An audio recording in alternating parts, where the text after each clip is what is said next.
राजा परीक्षित जी कलयुग को रहने के 4 कमरे बनवाए और परीक्षित जी को 7 दिन में मरने का श्राप मिल गया। क्यों मिल गया? परीक्षित जी ने गलती क्या कर दी? एक संत का अपमान कर दिया। किसका अपमान कर दिया? संत का। जब संत का अपमान किया तो संत ने श्राप दे दिया, जाओ तुम 7 दिन में मर जाओगे। अच्छा एक बात आपको बता दूं, अपमान करने से क्या होता है? उत्तर दो। अपमान करने से क्या होता है? जोर से, जोर से। अपमान करने से किसी संत का, किसी ब्राह्मण का, गाय का, किसी का भी अपमान करने, आपने सांप डाल के संत का अपमान किया, अब सांप के डस लेने से आपकी मृत्यु होगी, ये श्राप लग गया। तो भाई ये बताओ संत का अपमान करना क्यों है? क्यों करना? परीक्षित जी को लगा श्राप तो शुकताल गए। शुकताल में सुखदेव जी आए। परीक्षित जी ने कहा गुरुदेव मेरे को श्राप लग चुका है, 7 दिन में मरना है, बताइए मैं क्या करूं? तब सुखदेव भगवान ने कहा कि वरीयाने सते प्रश्न त्रतो लोक हितम नृप आत्मविद सम्मतः पुंसाम श्रोतव्यादिषु यः परः। आपने बड़ा ही उत्तम प्रश्न किया राजन। ऐसा करो कि आप संतों का श्राप लगा है तो ऐसा करो कि आप भागवत सुनो। भागवत सुनोगे तो आप इस श्राप से मुक्त हो जाओगे। जो भागवत सुनता है वो श्राप से मुक्त हो जाता है। इसलिए कहता हूं कि जाने अनजाने आपसे कोई पाप हो गया हो, संतों के अपमान का पाप, कई बार अपना गाय को लात मार देते हैं आप। मतलब कुछ लोग क्या है, गाय बैठी है तो पांव से हटा दिया, एक लात मारी, गैया उठ गई। गाय को लात मारना बहुत बड़ा पाप है। गाय बैठी है और आपने गाय को देख लिया और गाय को आपने मन से प्रणाम नहीं किया, यह भी पाप है। किसी संत को आपने देखा और प्रणाम नहीं किया, दूर से, जैसे संत जा रहे हैं दूर से प्रणाम, ऐसे हाथ जोड़ो, अभिवादन। जैसे रास्ते में मंदिर है, जैसे आप निकले और कोई बड़ा मंदिर है तो मंदिर को दूर से चलते चलते प्रणाम कर लेना चाहिए। हे भगवान आपकी, मैं अंदर नहीं आ सकता, कोई बात नहीं, बाहर से प्रणाम। संतों को दूर से प्रणाम, गाय को दूर से प्रणाम, प्रणाम कर लीजिए। नहीं करना, कहते हैं मंदिर के सामने से निकल गए और आपने मंदिर को प्रणाम नहीं किया, यह भी अपराध है। इसलिए जब भी मंदिर से निकलो, मंदिर के रास्ते से निकलो तो मंदिर के ध्वजा को देखो और ईश्वर को। इसी बहाने जितनी बार मंदिर को देखोगे उतनी बार भगवान की याद आएगी, उतनी बार ईश्वर को आप प्रणाम करेंगे। इस समय नुकसान क्या है? गाय का दर्शन शुभ माना जाता है, संत का दर्शन शुभ माना जाता है, पतिव्रता नारी का दर्शन शुभ माना जाता है। आप किसी शुभ काम के लिए निकल रहे हैं और कोई सुहागन स्त्री आपके आ गई सामने और उसका आपने दर्शन किया तो उसे भी मानसिक रूप से प्रणाम करो, आपका काम जरूर होगा, क्योंकि आपने एक शुभ सूचक, ये शुभ संकेत माने जाते हैं। अच्छा, जैसे गाय आ गई सामने, जैसे आप कहीं काम के लिए निकले, वो गाय आ गई तो गाय को किस ओर से निकालना चाहिए? जैसे ये गाय खड़ी है, ये आपके रास्ते पे गाय खड़ी है, माना कि ये गाय है, अब ये रास्ता है, अब आपको किस तरफ से निकलना चाहिए? इस तरफ से कि इस तरफ से? अपने दाहिने, गाय को दाहिने करना चाहिए कि गाय को बाएं करना चाहिए? बोलो।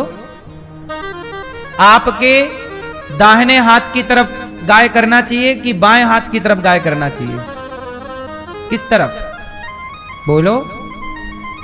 हाँ, यदि रास्ते से आप जा रहे हैं और गाय मिल जाए और गाय बाएं तरफ खड़ी है आपके, तो गाय को हाँक के हल्का सा दाएं तरफ कर लीजिए और गाय को दाहिने करके आगे बढ़ने से आप जिस कार्य के लिए जाते हैं वह कार्य जरूर पूरा होता है। गाय को हमेशा दाएं करना चाहिए, बाएं नहीं, दाहिने हाथ की तरफ। जैसे मेरा दाहिना हाथ ये है, बाएं हाथ ये, तो मैं जा रहा हूं, मुझे गाय मिल गई, माना कि ये गाय है, जगन्नाथ जी को थोड़ी देर के लिए गाय मान लेते हैं, गाय है, तो मैं यहां से निकलूंगा तो गाय मेरे दाहिने हो गई। अच्छा, मैं यहां से निकल जाऊंगा तो गाय मेरे बाएं हो गई। तो गाय को हमेशा दाएं करना चाहिए, दाहिने। कोई कन्या है छोटी सी और शुभ कार्य के लिए जा रहे हैं, सुहागन नारी, उसे भी दाहिने करके जाइए। कुत्ता है, गधा है, ये बाएं होने चाहिए।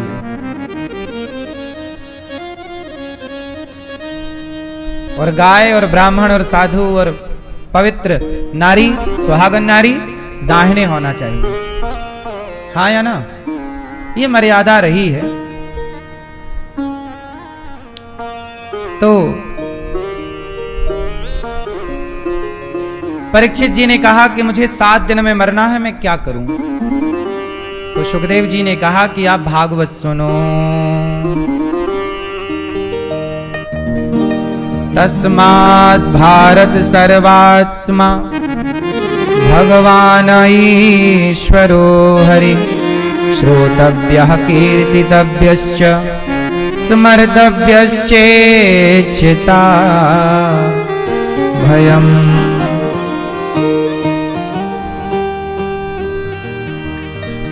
एतावान् सांख्ययोगाभ्याम् स्वधर्म परिनिष्ठया। अब सुनिए क्या कह रहे हैं सुखदेव जी। जन्म लाभः परः पुंसा अन्ते नारायण स्मृति। जन्म का लाभ क्या है? जन्म लाभः परः पुंसा। जन्म लेने का लाभ क्या है? जन्म हमने लिया, अब जन्म लेने का लाभ क्या है?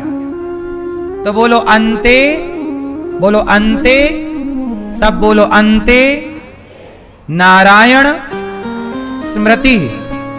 अंते नारायण स्मृति, इसका मतलब हुआ कि जीवन का परम लाभ क्या है? कि आखिरी सांसों में भगवान नारायण का स्मरण हो जाए। हे श्रीमन नारायण, मैं आपको कभी, ये बात सुखदेव जी कह रहे हैं परीक्षित जी को कि अंते नारायण स्मृति। अंत काल में किसका स्मरण हो? भगवान श्रीमन नारायण का। सोचिए, ये बात परीक्षित जी को सुखदेव जी कह रहे हैं कि जीवन का लाभ है भगवान का स्मरण, इसलिए काम करिए पर स्मरण श्रीमन नारायण श्रीमन नारायण श्रीमन नारायण श्रीमन नारायण। योगिनां नृपनिर्णीतं हरिर्नामानुकीर्तनम्। भगवान का नाम कीर्तन करिए खूब, नारायण नारायण। यही है आखिरी समय की सार्थकता। खटवांग नाम के खटवांगो नाम राजर्षि, एक खटवांग नाम के राजा थे, राम जी के पूर्वज। उनके पास जरा, उन्होंने देवताओं से कहा कि हम कब मरेंगे? बोले आप जरा से थोड़ी देर में मर जाओगे। बोले अब थोड़ी देर में मर। परीक्षित जी के पास तो 7 दिन है, पर खटवांग के पास तो जरा सा समय था, कुछ घंटों का। तब क्या किया? उन्होंने भगवान का स्मरण किया और भगवान का स्मरण करके मन से सब विकार हटा दिए और मन ईश्वर में लगा दिया। जरा सी देर में उनका कल्याण हो गया। मन भगवान में कोई लगाए तो सही, तनिक में ही कल्याण हो जाएगा।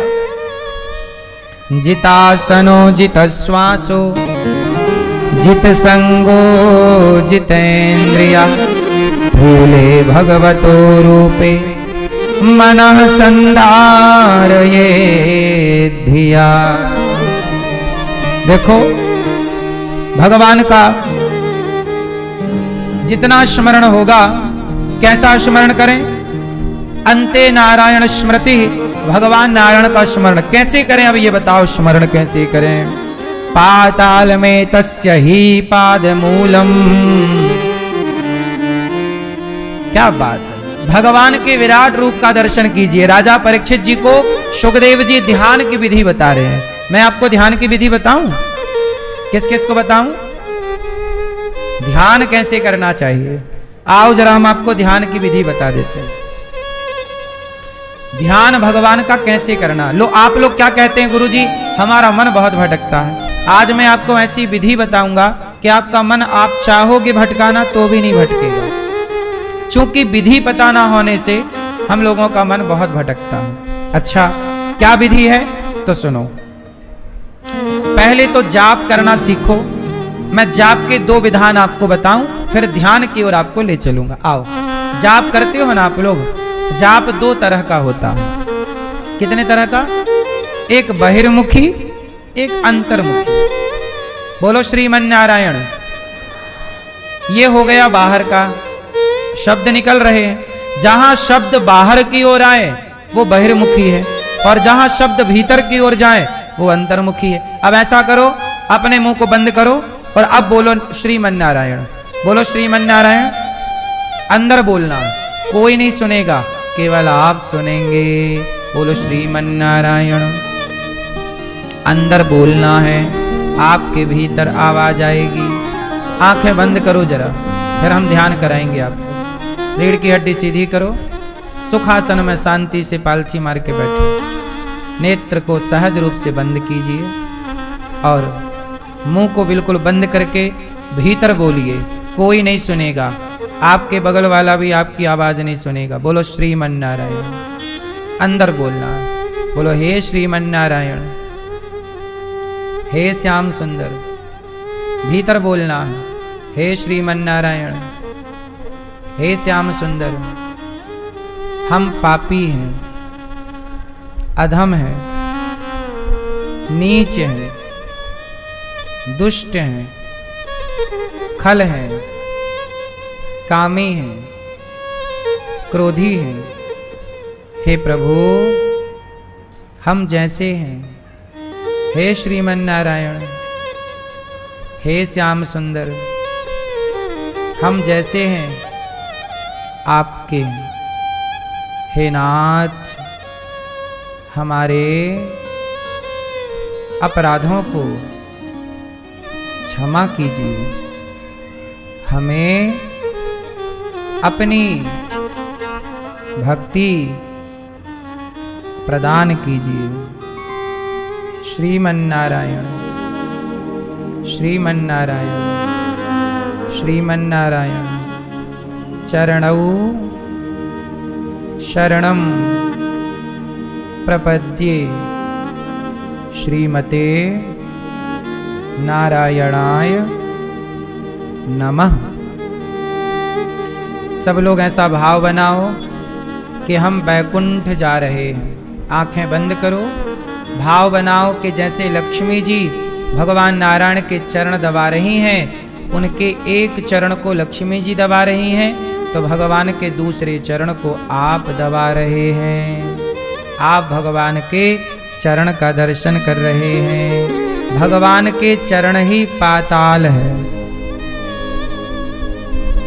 भगवान के एड़ियां और पंजे ही रसातल हैं। उनके नाभि, भगवान श्रीमन नारायण की नाभि का दर्शन कीजिए।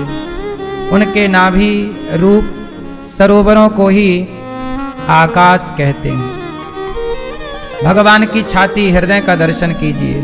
भगवान का हृदय ही स्वर्ग लोक है। गले को महर लोक कहते हैं। भगवान के मुख का दर्शन कीजिए। उनके मुख को ही जनलोक कहते हैं। भगवान के ललाट को, मस्तक को तपलोक कहते हैं। मस्तक समूह को ही सत्यलोक कहते हैं। भगवान के हाथों का दर्शन कीजिए। श्रीमन नारायण लेटे हैं। भगवान के हाथ को इंद्रादि देवताओं को ही भगवान की भुजाएं कहते हैं। भगवान के कान ही दिशाएं हैं। शब्द श्रवणेन्द्रिय हैं। नासिका छिद्र, अश्विनी कुमार उनकी नासिका छिद्र है। भगवान का मुख क्या है? अग्नि। भगवान के नेत्र क्या है? अंतरिक्ष है। देखने की शक्ति भगवान की एक आंख सूर्य है, एक आंख चंद्रमा है। भगवान के शरीर में जो रोमे हैं यह वृक्ष है। भगवान का दिव्य शरीर, ये संसार ईश्वर का ही दिव्य शरीर है। और आप भगवान श्रीमन्नारायण क्षीर सागर पर लेटे हैं, शेष नांग भगवान के ऊपर। दर्शन कीजिए भगवान के कानों के कुंडल का, सुंदर सी मुस्कान का, और मन में जाप करिए श्रीमन्नारायण। सब लोग अंदर बोलिए, बाहर बोलते हैं तो जगत सुनता है, भीतर बोलते हैं तो भीतर बैठे जगन्नाथ सुनते हैं। भीतर बोलिए श्रीमन्नारायण श्रीमन्नारायण। अब भाव बनाइए कि हम भगवान श्रीमन्नारायण को लड्डुओं का भाव से भोग लगा रहे हैं, लड्डू खा रहे हैं भगवान। माँ भगवती लक्ष्मी भी लड्डू खा रही हैं। अब भगवान आपको नारायण, अब आपको राम और सीता के रूप में दर्शन दे रहे हैं। भगवान श्रीमन्नारायण का एक रूप है सीताराम, तो सीताराम आपके सामने प्रकट हो गए। दर्शन कीजिए प्रभु का। फिर भाव बनाइए कि हमारे नारायण आपको राधा कृष्ण के रूप में दर्शन दे रहे हैं। दर्शन कीजिए राधा कृष्ण भगवान का। फिर भगवान आपको नरसिंह रूप का दर्शन करा रहे हैं। दर्शन कीजिए नरसिंह भगवान का। भाव बनाइए कि भगवान अपने 24 अवतारों का आपको दर्शन करा रहे हैं। फिर भाव बनाइए कि भगवान आपको वामन अवतार का दर्शन करा रहे हैं। भगवान को आप बढ़िया लड्डू का, बढ़िया दूध, भाव बनाइए कि बढ़िया दूध का आप भोग लगा रहे हैं भगवान को। ऐसे भोग लगाइए और प्रार्थना करिए, हे नाथ हम पापी हैं, जैसे हैं आपके हैं श्रीमन्नारायण।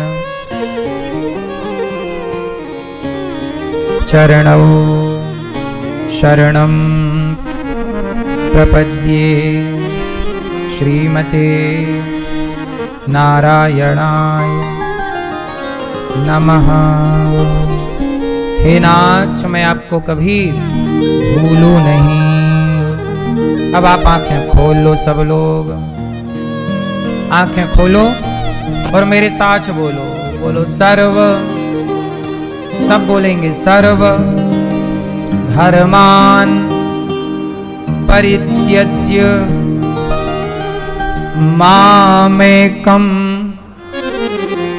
शरणं व्रज अहं त्वा सर्व पापेभ्यो मोक्ष इष्यामि मां शुचः। तो अभी आपने बोला श्रीमन्नारायण, कहां से बोला? भीतर से। बाहर से बोलते हैं तो जगत सुनता है, भीतर बोलते हैं तो भीतर बैठे जगन्नाथ सुनते हैं, भगवान सुनते हैं। इसलिए जाप कहां से हो? बाहर से के भीतर से? अंदर से जाप हो। अब बताइए, आपने ध्यान किया और आप कहां से घूम के आ गए? अभी अभी बैकुंठ गए, भगवान नारायण के पांव दबा के आ रहे हैं अभी अभी आप। शरीर कहां है फर्क नहीं पड़ता, मन कहां है मायने रखता है। इसलिए मन को पहुंचाइए। अभी आपने कहां पहुंचाया अपने मन को? लो आ गए ना। अब आप कहो, अब लोग कहेंगे कि तुमने भगवान देखे हैं, तो आप कहो हम तो रोज भगवान देखते हैं, रोज दर्शन करो। हाँ, मानसिक रूप से, भाव से आप भगवान के साथ रहिए ना। कोई खर्चा हुआ क्या आपका और आप बैकुंठ में भगवान के पांव दबा के आ गए? ये मानसिक पूजा है। एक दिन ये मानसिक पूजा जब आपकी पक्की हो जाएगी, तो आपकी मानसिक पूजा करते करते आप ऐसा समझने लगेंगे कि भगवान आपके साथ हैं, आपके भीतर हैं। कई बार आप ज्यादा खा लेते हैं तो आप नहीं लगता पेट बहुत भरा है। ऐसे जब मानसिक पूजा प्रेम से करेंगे तो आपको समझ में आने लगेगा कि मेरे भीतर भगवान आ चुके हैं, आ गए, बैठे हैं, आपको महसूस होगा। इसलिए सुखदेव जी ने ये विराट स्वरूप का दर्शन कराया। अच्छा, भक्त को क्या करना चाहिए? भक्त को पैसा कमाना चाहिए। भक्त को क्या करना चाहिए? क्यों पैसा कमाना सही है कि गलत है? क्यों मेरी मां, पैसा कमाना चाहिए कि नहीं? पैसा बहुत कमाना चाहिए। कल मेरे पास एक लड़का आया प्रश्नोत्तरी में, कहा कि गुरुजी अब काम करने का, पैसा कमाने का मन नहीं होता, ऐसा लगता है कि सब छोड़ के और भजन करें भगवान का। कई बार आपके मन में भी ये ख्याल आता होगा कि सब छोड़ दें और बस भगवान का चिंतन करें, केवल नाम जप करें, श्रीमन नारायण ध्यान करें। मेरी मां, अब मैं आप लोगों को इसके 2 उदाहरण देता हूं। एक लड़का है जो सब छोड़ करके काम छोड़ के, परिवार छोड़ के, और वो केवल भक्ति करने लगा, नाम जप करता है, परिक्रमा करता है, कीर्तन करता है। एक लड़का है जो नाम जप करता है, परिक्रमा करता है, कीर्तन करता है, संतों का संग करता है, अच्छे रास्ते पर चलता है, सब छोड़ दिया उसने। एक ये लड़का है जो भजन कर रहा, सब छोड़ दिया। पर एक लड़का और है, जो लड़का पैसा कमाता है, पैसा कमा करके और वो किसी भूखे को भोजन कराता है, किसी संत की मदद करता है, किसी बेटी का विवाह करता है, और वो भी सत्य के रास्ते पर चलता है, वो भी कीर्तन करता है, वो भी समय समय पर धाम आता है, संतों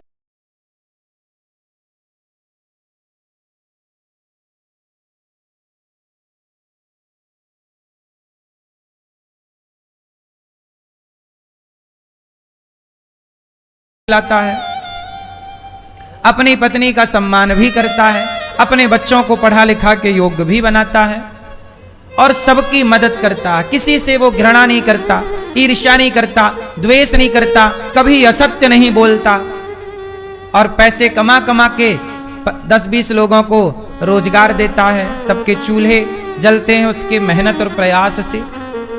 अब आप बताइए कि 2 लड़के हैं, एक सब छोड़ के भजन कर रहा है और एक ने कुछ नहीं छोड़ा और वो भी भजन कर रहा है, ईमानदारी से सच बोलता है। आप बताइए दोनों में किसका पलड़ा भारी है? जो सब छोड़ के आ गया भजन कर रहा है, या जो समाज में रह के भजन कर रहा है? सब छोड़ के आ जाना फिर भजन करना ये बहुत बड़ी बात नहीं है, पर समाज में रहकर अपनी जिम्मेदारियों को निभाते हुए सत्य के रास्ते पर चल के ईश्वर को याद करना ये बहुत बड़ी बात है। इससे ईश्वर प्रसन्न होते हैं कि आपने काम। एक बार क्या हुआ, भगवान नारायण, भगवान श्रीमन नारायण घर बना रहे थे छोटा सा बैकुंठ में, लकड़ी वकड़ी ले आए और छोटा, जैसे बच्चे नहीं घर बनाते खिलौने का, ऐसे भगवान छोटा सा घर बना रहे थे। ऐसे नारद जी गए, नारायण नारायण। तो नारद जी को लगा शायद प्रभु मेरे लिए घर बना रहे हो। तो नारद जी ने कहा, प्रभु मैं आपका भक्त हूं, लगता है आप मेरे लिए घर बना रहे हैं, क्योंकि मैं भटकता रहता हूं, आपको दया आई होगी और आप मेरे लिए घर बना रहे हैं। भगवान बोले, मैं आपके लिए घर नहीं बना रहा। तो किसके लिए ये घर बना रहे हो? तब भगवान बोले कि मृत्यु लोक में मेरा एक भक्त है, उसके लिए घर बना रहा हूं। अच्छा, क्या नाम है उस भक्त का? तो भगवान बोले, उस भक्त का नाम है राम दयाल। ये राम दयाल नाम का भक्त है ना, उसके लिए घर बना रहा हूं। तो नारद जी बोले, क्या मेरे से भी बड़ा भक्त है राम दयाल? भाई सबसे बड़े भक्त नारद जी। तो भगवान बोले, नारद जी हां, आपसे भी बड़ा भक्त है। तो नारद जी बोले, मैं मिलना चाहूंगा, मुझे पता दीजिए, एड्रेस। भगवान ने पता दिया कि फलाने गांव में रामदयाल नाम का एक भक्त है और वो मेरी बहुत भक्ति है, मैं उससे बहुत प्यार कर। देखो बैकुंठ में बैठे बैठे भगवान घर बनाते हैं। अपने भक्त के लिए। नारद जी बोले मैं देख के आता हूं कितना, मेरे से बड़ा भक्त कैसे हो सकता है। नारद जी आए, नारायण नारायण। तो वो गांव गए, गांव में बोला भैया ये रामदयाल का घर कौन है, कहां है? तो गांव वालों ने बताया कि भैया रामदयाल अभी अभी बैल लेकर के और खेत गया है जुताई करने, उसके खेत बोने का टाइम आ गया है। पहले का जमाना था ना, ट्रैक्टर नहीं हुआ करते थे, तो बैल से हल चलता था। खेत की जुताई कैसे होती थी? बैलों से, हल से। तो अभी अभी हल लेके खेत गया है। अब नारद जी ने कहा उसके खेत का पता दो। तो भैया वो देखो वो वहां से चले जाना लेफ्ट। नारद जी बोले आप हमारे संग चलो भैया खेत तक। अब नारद जी को लेके वो खेत पहुंचा, वो बता के चला गया। अब नारद जी गए तो वो खेत जोत रहा था, बैल उसके आगे आगे, और वो जुताई कर रहा था। और जुताई करता जाए और थोड़ी देर बाद बोले हे श्रीमन नारायण मैं आपको कभी भूलूं नहीं। फिर जुताई करने लग जाए, जुताई करता जाए, बैलों को अर्र लगाता जाए। अर्र अर्र अर्र जानते हो? क्यों अर्र जानते हैं?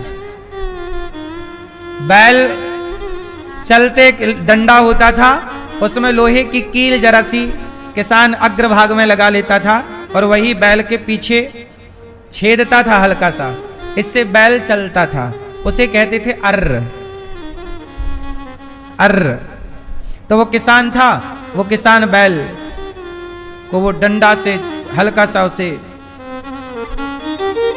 पुश करता और बैल आगे चलता। और वो हर थोड़ी देर में हे श्रीमन नारायण मैं आपको कभी भूलूं नहीं, और जुताई करता। थोड़ी देर बाद अच्छा नारद जी बैठे बैठे देख रहे हैं कि देखूं तो कितना बड़ा भक्त है कि भगवान इसके लिए घर बना रहे हैं। अब नारद जी बैठ गए पेड़ की नीम की छांव में। अब थोड़ी देर बाद क्या हुआ, रामदयाल की पत्नी आई गुलरियां लेके। गुलरियां जानते हो मैया? गांव की भाषा में किसान लोग जब खेत में काम करते थे ना पहले, तो किसानों की पत्नियां अपने पतियों के लिए भोजन लेके या नाश्ता लेके खेत में ही जाया करती थी। तो उसकी रामदयाल की पत्नी आ गई, और पत्नी आई गुलरियां लेके, आटा में थोड़ा सा नमक डाल के, और नमक डाल के थोड़ा सा जीरा डाल के, और उसे ना तेल में बनाते हैं, उसे गुलरियां कहते हैं। एक प्रकार की ये डिश है। तो गुलरियां लेके आई पत्नी और कहा जी सुनते हो गुलरियां लाई हूं, थोड़ा खा लीजिए। एक गुड़ का गुलगुला होता है, गुड़बरी कहते हैं उसे, गुड़बरी। गुड़बरी होती है मीठी और गुलरिया होती है नमकीन। खाए हो कभी आप लोग ये, कि नाम पहली बार सुन रहे हो? गुड़बरी खाए हो? गुड़ के गुलगुले नहीं खाए तो फिर कुछ नहीं खाए, क्या खाए? पिज्जा बर्गर के सिवा कुछ नहीं लाए खाए। अब पत्नी आई, नमकीन गुलरियां, अजी सुनते हो? हाँ भाग्यवान, जरा बैलों को ढील दो। ढील दो मतलब खोल दो, बैलों को ढील दो, बैल भी चर लें, और थोड़ा आओ धूप चढ़ गई है, थोड़ा आप भी आओ और थोड़ा नाश्ता कर लो। पत्नी देखो पहले का यही सुख था, पति काम करता, पत्नी आती उसको खिलाती पिलाती, और दोनों, अब वो किसान रामदयाल बैलों को ढील दिया, हल पड़ा और आए दोनों छांव में एक पेड़ के नीचे बैठे, दोनों हंस रहे हैं मुस्कुरा रहे हैं, और वो अपनी पत्नी के कंधे पे हाथ डाले रामदयाल बैठा है, पत्नी को टुकुर टुकुर देख रहा है, ठिठोली कर रहा है। पति पत्नी है, प्यार कर रहे हैं। नारद जी देख रहे हैं। अब नारद जी के तो कोई है नहीं पत्नी वत्नी। अब वो खिला रही अपने हाथ से गुलरियां और रामदयाल खा रहे हैं गुलरियां। नारद जी को लगा हे भगवान, ये तो अपनी पत्नी के प्यार में पागल है, और आप कह रहे हो कि बहुत बड़ा भक्त है। ये तो आपको अभी इतनी देर से मैंने इसके मुंह से 100 बार भी आपका नाम नहीं सुना, और मैं तो दिन भर आपका श्रीमन नारायण श्रीमन नारायण दिन भर नाम जपता हूं, दिन भर नाम जप, और ये तो एक बार भी, अभी 100 बार भी नहीं बोला होगा, इसका एक माला भी कंप्लीट नहीं हुआ, और ये खा रहा है मस्त। अब वो पत्नी उसे खिला रही है मस्त, खा पी के पानी पिया, दोपहर जी थोड़ा विश्राम किया, पत्नी चली गई कि अब मैं भोजन बनाऊंगी फिर भोजन लाऊंगी। पत्नी चली गई नाश्ता करा के। अच्छा, आप में से कोई है ऐसे पुराने जमाने की जो पति को खेत में नाश्ता लेके जाती? मैया, आप लोग कभी गई हो ऐसे?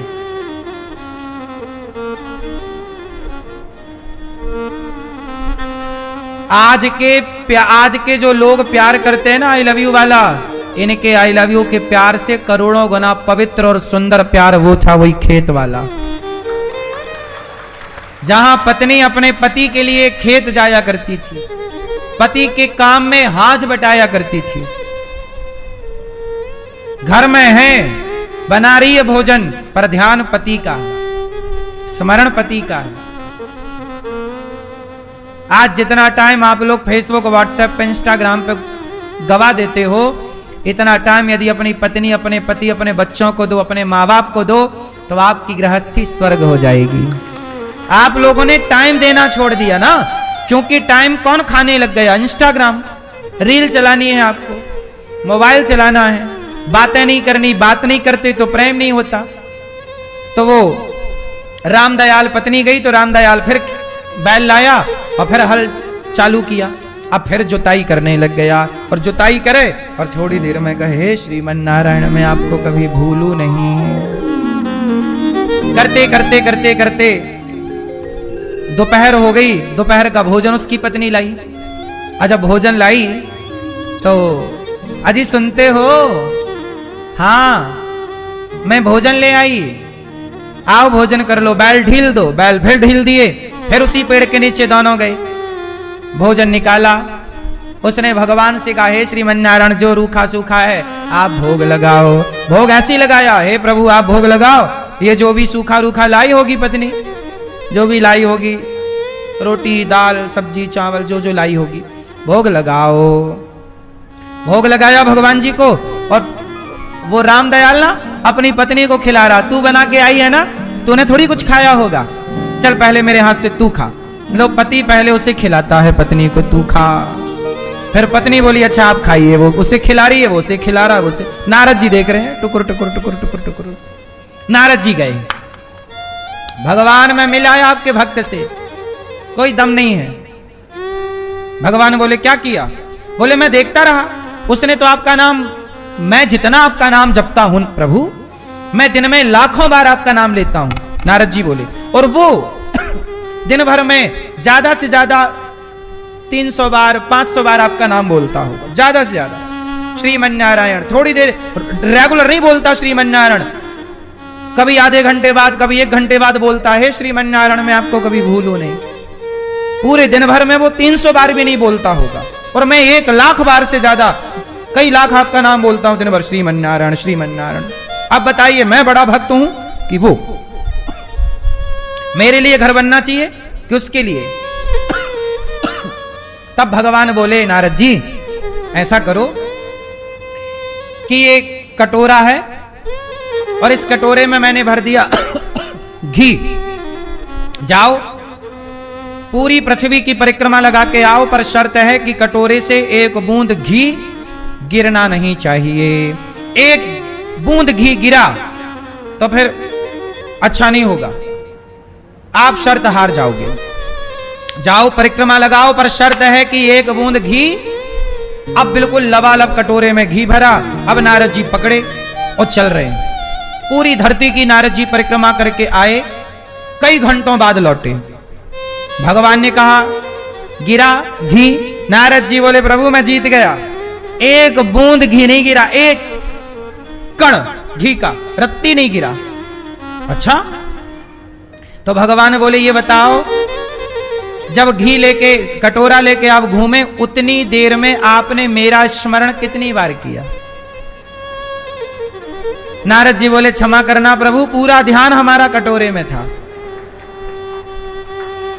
तो भगवान बोले कि तुमने पहली बार कोई काम किया और मुझे भुला दिया, और वो रोज काम करता है किसान अपने गृहस्थी का, पर मुझे याद रखता है। इसलिए आपके पास तो कोई काम ही नहीं है, तो आप दिन भर मेरा नाम जपते हो लाख बार, पर उस किसान के पास काम है। वो पत्नी के साथ रहकर, बच्चों के साथ रहकर जिम्मेदारियां पूरी करता हुआ ईमानदारी से मुझे याद करके खाता है। वो नमक रोटी खाता है, मुझे याद कर लेता है। वो गुलरियां खाता है, मुझे याद करता है। वो किसान बैल चला रहा है, खेत जोत रहा, और बार बार मुझे याद करता। और आपने काम किया तो मुझे बुला दिया और वो काम करता है, मुझे याद रखता है। इसलिए नारद जी, मेरा सबसे बड़ा भक्त वो है जो काम करता हुआ मुझे स्मरण करता है।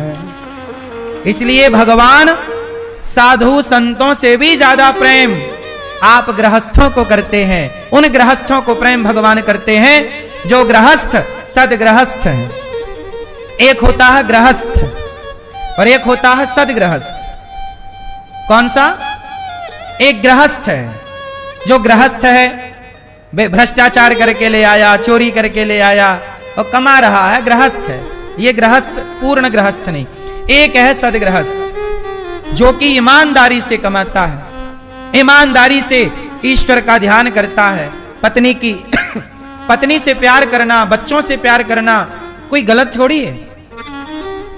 भगवान को भूल जाना गलत है। अच्छा एक बात बताओ, जब आपके बेटे का विवाह होता है और आपका बेटा आपकी बहू के साथ, मतलब बेटा अपनी पत्नी के साथ जब खुश रहता है, दोनों पति पत्नी, तो आप पिता होने के नाते, उसकी मां होने के नाते अपने बेटे पर प्रसन्न होते हैं कि नहीं? उत्तर दो मैया। जब आपका बेटा, उसका विवाह होने के बाद जब वो अपनी पत्नी के साथ पति पत्नी दोनों खुश रहते हैं, तो आप माँ बाप अपने बेटा बहू को प्रेम से रहते हुए देखकर खुश होते हैं कि दुखी होते हैं? बोलो बोलो। हाँ, आप अपने बेटा बहू को प्रेम करते हुए, जब वो बहुत प्रेम से गृहस्थी में रहते हैं, तो आप उनके प्रेम को देखकर आप खुश होते हैं। उसी तरह जब आप लोग प्रेम करते हैं अपनी पत्नी से, अपने पति से, अपने बच्चों से, अपने माँ से, अपने पिता से, लोगों से, और जब आप प्रेम पूर्वक अच्छा व्यवहार करते हैं, प्रेम से अपनी गृहस्थी चलाते हैं, तो आपके प्रेम को देखकर परमात्मा बहुत प्रसन्न होते हैं। बहुत अच्छा, बहुत प्रेम से। और जब आप लोग लड़ते हैं पति पत्नी में, दनादन झगड़ा लड़ाई, तो वो उसका सिर फोड़ है, वो उसका, तो भगवान भी रोते होंगे कि रिश्तों को कितना मधुर मैंने बनाया था, तुमने क्या कर दिया। इसलिए आपके प्रेम को देखकर, आपके काम को देखकर संत केवल अपना कल्याण कर सकते हैं। जंगल में जाएंगे, भजन करेंगे, तो भजन करने से केवल उनका कल्याण होगा। पर समाज में जो संत रहकर, जो समाज की सेवा करते हुए, जो गृहस्थ समाज में रहकर अपने कर्तव्यों का ईमानदारी से पालन करते हुए ईश्वर का स्मरण करते हैं, औरों को भी ईश्वर की ओर जोड़ते हैं, भगवान उनसे बहुत प्रसन्न होते हैं। तो आप भी ईश्वर से जुड़िए, औरों को भी जोड़िए, आप भी भगवान का चिंतन करिए, आप भी सत्य पर चलिए, औरों को भी चलाइए। आप भी किसी का पेट भरिए, औरों को पेट भरने की प्रेरणा दीजिए। ये दास अनिरुद्ध क्या है? हम गृहस्थ हैं। हम क्या हैं? गृहस्थ हैं। पूज्य प्रेमानंद जी क्या हैं?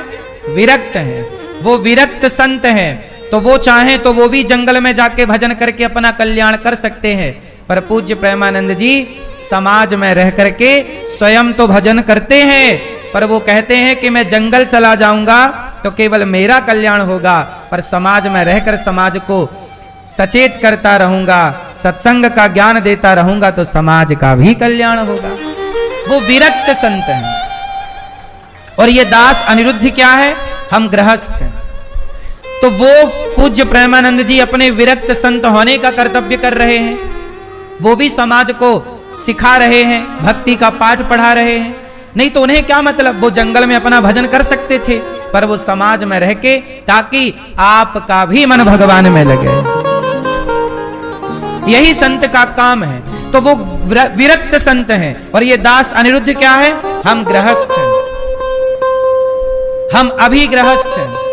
तो उनका कर्तव्य अलग है, हमारा कर्तव्य अलग है।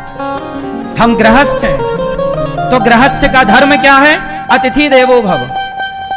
गृहस्थ का धर्म क्या है? अतिथि देवो भव। हम गृहस्थ हैं तो गृहस्थ का धर्म है कि आपके द्वार पर कोई आ जाए तो भूखा ना जाए। आप गृहस्थ में रहिए और ईश्वर का धन्यवाद दीजिए और जो आए सबकी सेवा करिए भोजन करा के, यही गृहस्थ का धर्म है। तो मैं अपने गृहस्थ कर्तव्य का पालन करता हूं। मैं जिस दिन विरक्त हो जाऊंगा उस दिन मैं भी फिर किसी तरह का कोई मुझे पैसे की जरूरत नहीं पड़ेगी, पर अभी मैं गृहस्थ हूं तो मेरा धर्म है कि आप जब मेरे इस द्वार पर आएंगे तो आपको भोजन कराना गृहस्थ का। क्यों आपके द्वार पर कोई जाएगा तो आप भोजन कराओगे कि नहीं? बोलो। गृहस्थ का धर्म ही है। गौरी गोपाल आश्रम में हजारों संत आते हैं। क्यों आते हैं? क्योंकि संत हमेशा भिक्षा मांगने कहां जाते हैं? गृहस्थों के द्वार पर, गृहस्थों के घर पर। तो गृहस्थ के घर पर जब संत आएंगे तो संतों को भिक्षा देना, रोटी देना गृहस्थों का काम है। तो गौरी गोपाल में जितने भक्त संत आते हैं सबको भोजन देना दास अनिरुद्ध का धर्म है। हम तो अपना गृहस्थ धर्म निभा रहे हैं और गृहस्थ धर्म निभाते हुए ईश्वर को जितना हो पड़ता है याद करते हैं। क्योंकि मैं यदि जंगल चला जाऊं तो जंगल जाऊंगा तो भजन करके मैं अपना कल्याण कर सकता हूं, कोई बड़ी बात थोड़ी है। लेकिन समाज में रहकर समाज की सेवा करते हुए आपको जितना बन पड़ता है भगवान के बारे में सुना सुना के, आपके हृदय में भक्ति का दीपक जला जला कर, वृद्ध माताओं की सेवा करके। गौरी गोपाल गुरुकुल चलता है। गौरी गोपाल गुरुकुल में 150 बच्चे पढ़ते हैं और ये गुरुकुल चलाना किसका काम है? ये विरक्त संतों का और गृहस्थों का काम है। तो संत लोग अपने आत्म कल्याण में समाज की सेवा में जो बन पड़ रही है वो कर रहे हैं, पर हम गृहस्थों का धर्म है कि गुरुकुल बनाएं और वहां बच्चों को पढ़ाएं और बच्चों को भारत की शिक्षा दें। तो गौरी गोपाल गुरुकुल में 150 बच्चे पढ़ते हैं। ये दास अनिरुद्ध उनकी सेवा करता है। उनको निःशुल्क रखना, खाना, पढ़ना, लिखना, कॉपी किताब बांटना, ये सब मेरा धर्म है। तो अनिरुद्धाचार्य वही कार्य कर रहा है जो एक गृहस्थ को करना चाहिए। क्योंकि मैं गृहस्थ हूं। एक टाइम बाद यदि मैं विरक्त हुआ तो फिर मैं विरक्त के कर्तव्य पूरे करूंगा। अभी मैं गृहस्थ हूं तो गृहस्थ के कर्तव्य कर रहा हूं। इसलिए आप भी गृहस्थ हैं तो गृहस्थ का धर्म है कि समाज में रहो, भक्ति करो, ईश्वर को याद करो, ईमानदार। देखो ये दास अनिरुद्ध सब कुछ सेवाएं करता है, आपके साथ रहता है, आपके पास रहता है। दिन भर आप लोगों का मैं दर्शन करता हूं, मिलता हूं, आपकी बातें जितनी हो पड़ती हैं सुनता हूं। लेकिन मैं किसी की चोरी नहीं करता, मैं किसी की जेब में हाथ नहीं डालता। मैं गृहस्थ हूं तो गृहस्थ का कर्तव्य मांग, ब्राह्मण हूं ना तो ब्राह्मण का काम है भिक्षा मांगना। ब्राह्मण का काम है, सुदामा भिक्षा मांग कर लाते थे। बोलो हां, सुदामा भिक्षा मांगते थे कि नहीं? तो ब्राह्मण का काम है भिक्षा मांगना और ये दास अनिरुद्ध भिक्षा मांग मांग कर समाज की सेवा कर रहा है। मैं चोरी नहीं करता, बेईमानी नहीं करता। बताइए भिक्षा मांगूं कि ना मांगूं? भिक्षा मांग मांग कर 309 वृद्ध माओं की सेवा करना, 150 बच्चों को रख के पढ़ाना लिखाना, भारतीय गुरुकुल की शिक्षा देना, वेद पुराणों की। भिक्षा मांग के 400 गैया की सेवा करना और भिक्षा मांग मांग कर एक विद्यालय बनाने का मेरा मन है, कक्षा 1 से लेकर 12वीं तक, जहां बच्चे निःशुल्क पढ़ेंगे। केवल सीबीएसई बोर्ड की पढ़ाई नहीं, वो शिक्षा के साथ बच्चे संस्कार भी प्राप्त करेंगे। कि स्कूल बनाने का मेरा विचार है। पंडित श्री मदन मोहन मालवीय जी का नाम सुना होगा, जिन्होंने विश्व हिंदू यूनिवर्सिटी बनवाई, जिसे बीहचू कहते हैं, काशी में है। अब पंडित श्री मदन मोहन मालवीय जी ने भिक्षा मांग मांग कर ये यूनिवर्सिटी बनवाई थी। किससे बनवाई? बोलो। और आज तक वो यूनिवर्सिटी भारत की सबसे बड़ी यूनिवर्सिटी में एक है। सबसे बड़ी यूनिवर्सिटियों में एक यूनिवर्सिटी काशी है, बोलो हाँ, BHU है, हाँ या ना? अब बताओ मेरी माँ, एक पंडित श्री मदन मोहन मालवीय जी भिक्षा मांग कर यूनिवर्सिटी बना सकते हैं, तो आज का निरुद्धाचार भिक्षा मांग कर यूनिवर्सिटी क्यों नहीं बना सकता, विद्यालय क्यों नहीं बना सकता, बच्चों को निःशुल्क शिक्षा क्यों नहीं दे सकता? भिक्षा मांगना गलत नहीं है साहब, चोरी करके आते होंगे। गौरी गोपाल में हजारों लोग रोज आते हैं, तो गृहस्थ का धर्म है कि जब हजारों लोग रोज आएंगे तो सबको भोजन कराना मेरा गृहस्थ का धर्म है। इसलिए आपसे कहता हूं कि आप भी गृहस्थ हैं, तो आप भी गृहस्थ होकर के गौरी गोपाल की चल रही सेवाओं से अपने आप को जोड़ करके पुण्य के भागीदार बने। आप भी अपने को जोड़ लीजिए, हम गृहस्थ मिलके एक अच्छा काम कर ले।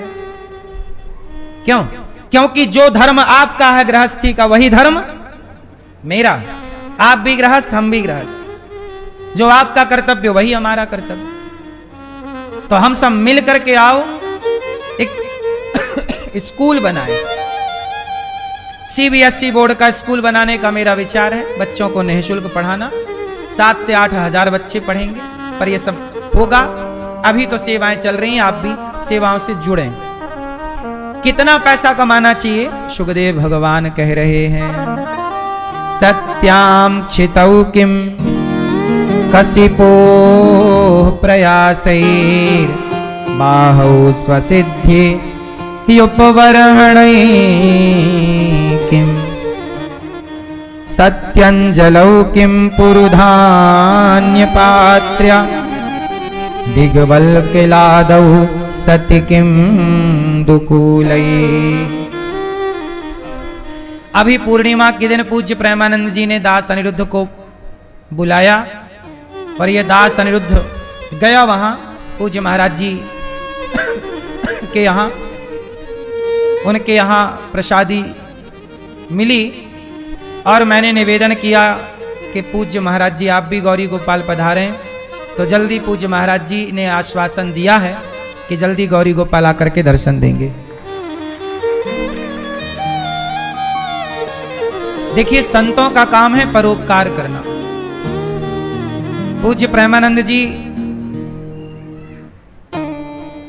उनका पूरा जीवन केवल भगवान की भक्ति और प्रेम में जा रहा है, प्रेम बांटने में, भक्ति बांटने में। चूंकि उनके पास भक्ति प्रेम है तो वो बांट रहे।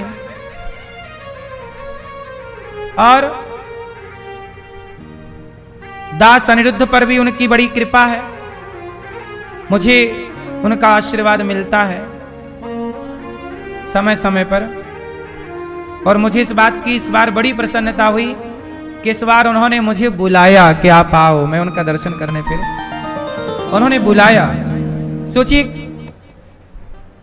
संत जब आपको याद रखें तो यही तो हम लोगों ने क्या कमाया, यही तो कमाया कि हम भगवान को याद नहीं रख पाए, संतों को याद नहीं रख पाए, तो संत और भगवान हमें याद रख लेते हैं। क्योंकि सेवा में लग जाने से, व्यस्तताएं हो जाने से, संत यदि आपको याद कर लें, भगवान याद कर लें, कितनी अच्छी बात है। यही कमाई है। कमाया क्या जाना है साथ? भगवान का नाम, भगवान का चिंतन। इसलिए कमाइए, नाम कमाइए, नाम जपिए, कीर्तन करिए। संतों का भूल से भी अनादर, अपमान ना कीजिए। अभी मीडिया के कारण, कुछ न्यूज चैनलों के कारण पूज्य प्रेमानंद जी ने कहा, और वही बात हमने कही तो न्यूज चैनल में हमारा भी विरोध हुआ, पूज्य प्रेमानंद जी का भी विरोध न्यूज चैनल वालों ने किया कि नहीं? और हम दोनों ने एक ही बात कही थी, समाज को सुधारने की। समाज को सुधारने की बात संत नहीं कहेंगे तो बताओ ना कौन कहेगा? कल अभी 1-2 दिन पहले यहां प्रज्ञा ठाकुर जी आई, मैया भोपाल से पूर्व सांसद रह चुकी हैं। उन्होंने आकर के कहा कि आपने जो कहा वो सच कहा। जिसे बुरा लगा है वो लगे, लेकिन सच कहना क्या इसलिए छोड़ देंगे कि समाज बुरा मान जाएगी? देखो समाज के हित में संत जन कहते हैं और संत जन अब बताओ गौरी गोपाल में जितनी सेवाएं चल रही हैं उस समाज के हित में है या नहीं?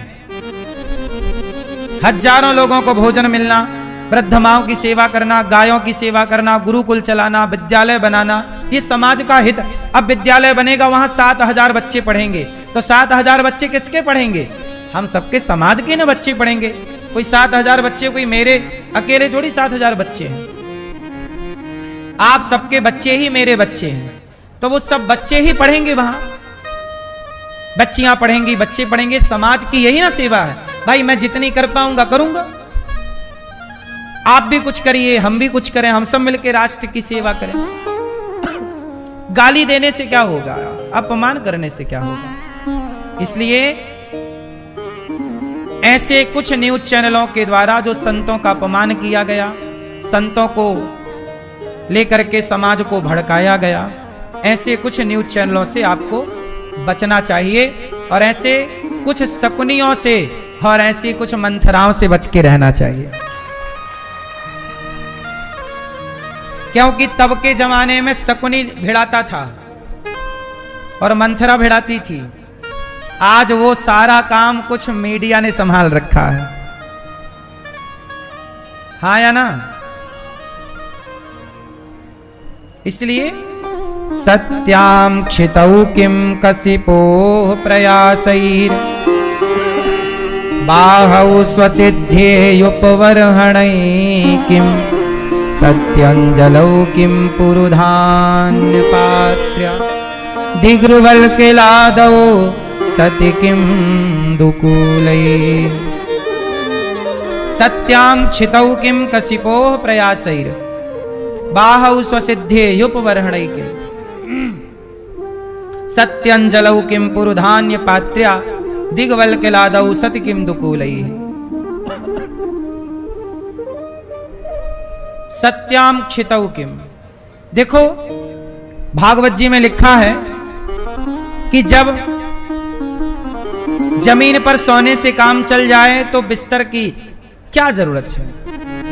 मतलब यहां यह बात कही जा रही है कि जितना पैसा कमाओ समाज की सेवा में लगाओ, अपने लिए ज्यादा सुख सुविधाएं ना जुटाओ, क्योंकि व्यक्ति जितना सुखी होता चलता है उतना आलसी होता चलता है।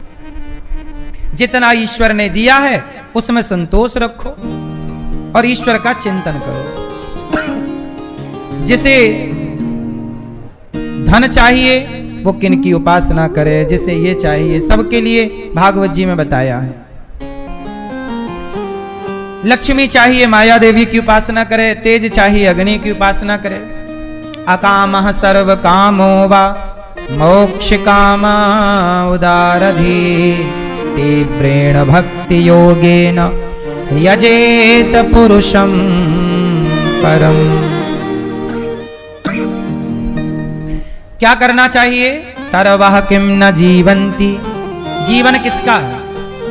देखो जिंदा तो पेड़ पौधे भी हैं, पशु पक्षी भी हैं, पर हम जिंदा हैं तो क्या अर्थ है?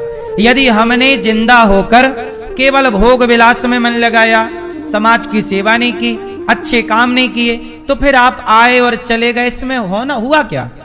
आप आए धरती पे, पर आपने क्या किया? समाज के लिए क्या किया? क्या अच्छा काम किया आपने? कितना सच बोला, झूठ बोल बोल के, छल कर करके, कपट कर करके मर गए। तो आए और छल कपट करके मर गए, इसमें बड़ाई क्या है? क्यों मेरी मां? बड़ाई तो तब है जब इस धरती पर आप आए और ऐसे सत्य के रास्ते पर चले कि आपके मर जाने के बाद भी लोग कहें कि भाई सत्य बोलने वाला उस व्यक्ति की तरह होना चाहिए। हरिश्चंद्र चले गए, पर आज भी उनके नाम की दुहाई दी जाती है कि सत्यवादी हो तो हरिश्चंद्र जैसा,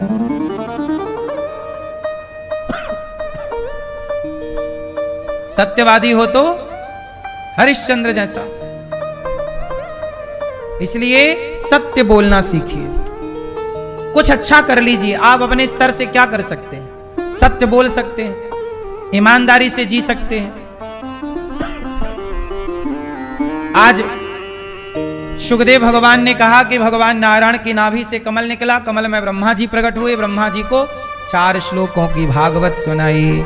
अहमेवासमेवाग्रे नान्यद यद सद सत्परम पश्चादहं यदेतच्च यो वसिष्येत सोऽस्म्यहम् ऋतेर्थं यत् प्रतीयेत ना प्रतीयेत चात्मनि तद्विद्यादात्मनो मायां यथा भासो यथा तमः। 4 श्लोकों की भागवत जी सबसे पहले भगवान नारायण ने ब्रह्मा जी को सुनाई। अहमेवासमेवाग्रे, अग्रे भगवान कहते हैं जब कुछ नहीं था तब भी मैं था, आज सब कुछ है तो भी मैं हूं, कुछ नहीं शेष रहेगा तो भी मैं शेष रहूंगा। शेष कौन है? अच्छा ये बताओ, भगवान नारायण किस पर लेटे हैं? किस पर लेटे हैं?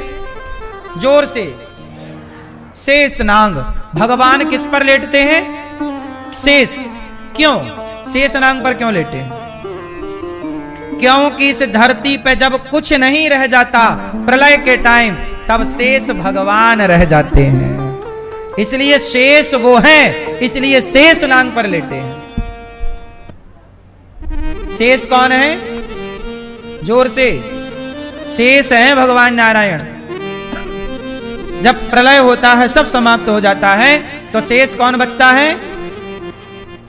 इसलिए वो किस पर लेटे हैं?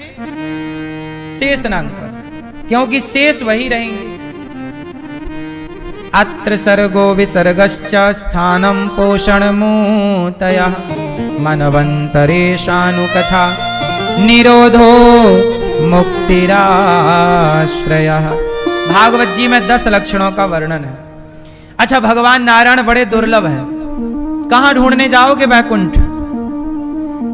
तब भगवान नारायण को लगा कि मेरे भक्त लोग बड़ा कष्ट पा रहे हैं और मैं बैठा वैकुंठ में, मुझे भक्तों की पीड़ा देखी नहीं जा रही। तब हमारे भगवान नारायण कृष्ण का अवतार लेते हैं और भक्तों के घर भगवान बेदुरानी की कुटिया में पहुंच जाते हैं कृष्ण बन करके, और कहते हैं काकी, ओ काकी सुनती हो? हाँ हाँ कन्हैया आया है। अच्छा कन्हैया सुनो, आज मेरे घर कन्हैया आया है, कृष्ण आए हैं, जगत के नारायण। आज वो नारायण कृष्ण बनकर विदुरानी के घर पहुंच रहे हैं और क्या कह रहे हैं? काकी बड़ी भूख लगी है। और ये वही नारायण है, वही कृष्ण है जो अभी दुर्योधन के यहां से 56 भोग छोड़कर आए हैं। दुर्योधन क्या बोला? 56 भोग खाओ, मेरी मैया ने बनाया है। भगवान बोले तेरे घर नहीं खाएंगे दुर्योधन, तेरी मैया के मन में प्रेम नहीं है और तेरे मन में प्रेम नहीं है, तेरे मन में छल है, कपट है। तूने पांडवों का धन हड़प लिया पर पांडवों को 5 गांव तक नहीं दिया। जो छली है, कपटी है, दूसरों का धन हड़पता हो, ऐसों के घर में भोजन कभी नहीं करता।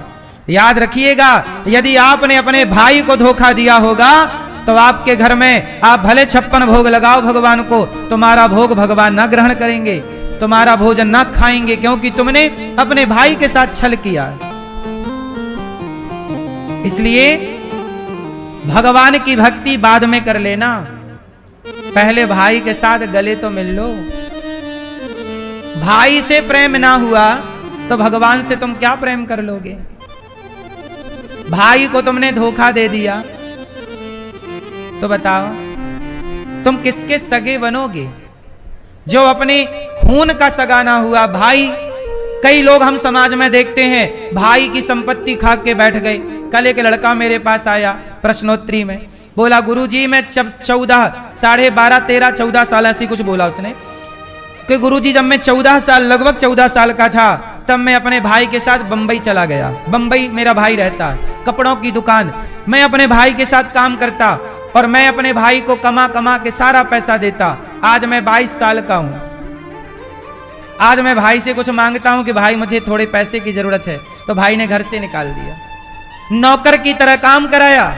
और जब भाई ने अपना अधिकार मांगा कि भाई मैंने मेहनत की है, तेरे व्यापार को मैंने बढ़वाया है, चल भाई कुछ ना दे तो रोज की मजदूरी के हिसाब से इतने साल का दे देना। मजदूरी भी तो नहीं दिया ना। आप किसी मजदूर को रखोगे ना तो उसे कम से कम 200 रुपए दिन देना पड़ेगा, 400 रुपए दिन देना पड़ेगा। क्यों जी, बात सही है कि गलत है? क्या चल रही है मजदूरी? 500, सामान्य मजदूरी भी मजदूर को 500 रुपए के दिन हिसाब से मिलता है, तो तेरे भाई को 200 रुपए के दिन के हिसाब से ही दे देता। तूने तो उसे फटे कपड़े भी नहीं दिए और लात मार के निकाल दिया। अब वो भाई कहां जाए जो 14 साल से तेरे साथ था? तू बड़ा था, तेरा धर्म था, बड़ा भाई केवल भाई नहीं होता, बड़ा भाई पिता भी होता। छोटा भाई केवल छोटा भाई नहीं होता, पुत्र भी होता। तो क्या तू उस भाई के साथ अन्याय किया तो क्या ईश्वर देख ना रहे होंगे? कौन सा धन कमाना है साहब? भाई से नाराजगी है। इसलिए कहता हूं अपने रिश्तों को सुधारो।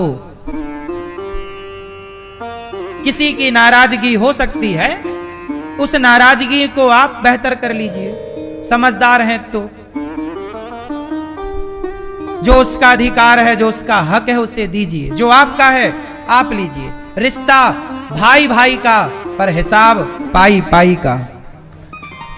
रिश्ते खराब होते हैं हिसाब किताब से।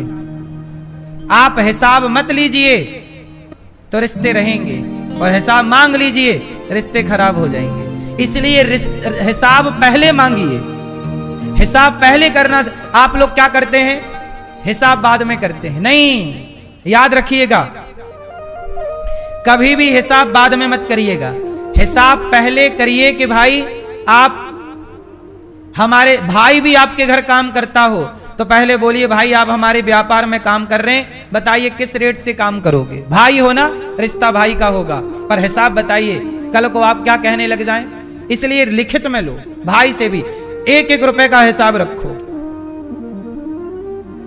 फ्री में काम मत कराइए किसी से। कोई भी काम करो पहले रेट पूछो, भाई साहब हमें ये काम कराना है, रेट बताओ क्या है। अब कुछ लोग क्या, अरे आप तो ले लो, पैसे की बात तो बाद में। ये चोर है एक नंबर का। जो आदमी कहे यार रख लो, ले लो, हिसाब तो हो जाएगा, एक नंबर का चोर है ये। जो आदमी कह रहा है पहले आप ले, कुछ लोग क्या होते हैं, साहब आप ले लो, हिसाब बाद में करेंगे, ऐसा बोलते हैं ना समाज में कुछ लोग।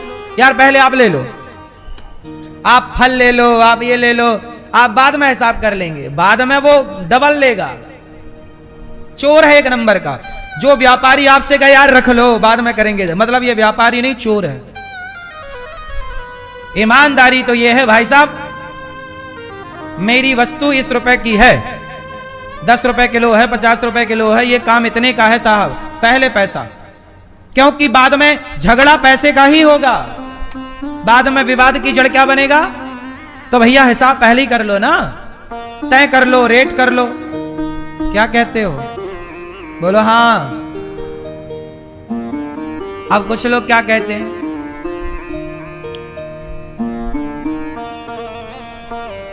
मुझे भी ये अक्कल बाद में आई है, मेरे साथ भी ऐसे ही हुआ। अरे महाराज जी आप तो ये ले लीजिए, कर लीजिए ऐसा।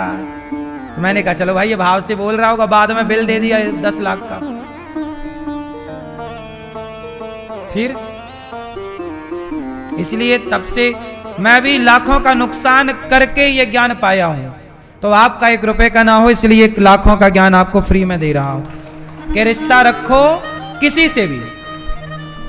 बाजार में आपको रहना है, हमें भी रहना है।